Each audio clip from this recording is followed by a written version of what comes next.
What's up, everyone? This will be the next part for redoing the back half of the gasser here.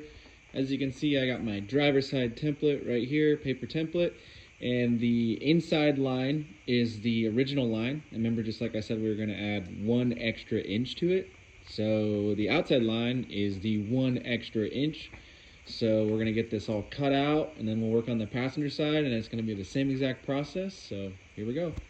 Okay, so the panel is all cut out. You can see that I've already started to kind of shape this part right here a little bit.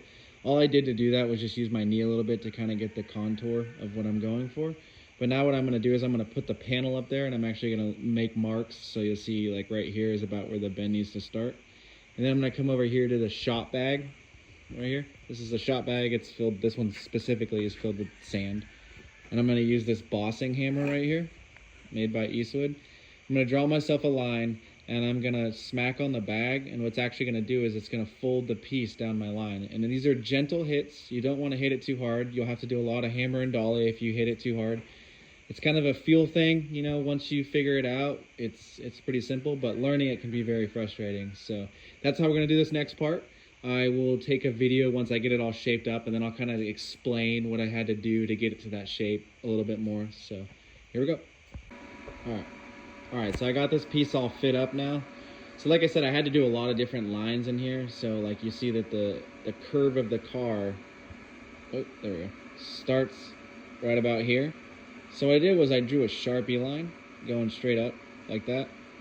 And then I used the bossing hammer mixed with a little bit of a slip roll. This is called a slip roll. So you put the metal in there and you do your measurements, and it rolls the metal. So I did use a little bit of that, as well as the shop bag to get all those forms in there. You can see how it rolls. So lots of tacks, especially around the corners. And now I'm going to go through and I'm going to fine tune all the high lows, get a lot more tacks in it. Now there is gaps, you know, it's not a perfect fit. Up here there's a little bit of a gap. You know, don't sweat those things. It's okay. You know, you're going to weld it, you're going to sand it all. If you see here, there's lead. So I'm going to have to actually burn that lead out, and then I'll be able to weld over it, and then I'll do some re-leading and fix all that stuff kind of how it was from the factory. So, but as you can see, the piece is all in. It's all nice. There's no waves to it. It's nice and straight. So we're going to start on the second side here, and let's do it.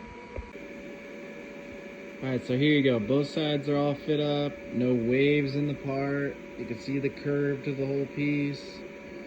Everything is nice and flush. No bumps anywhere.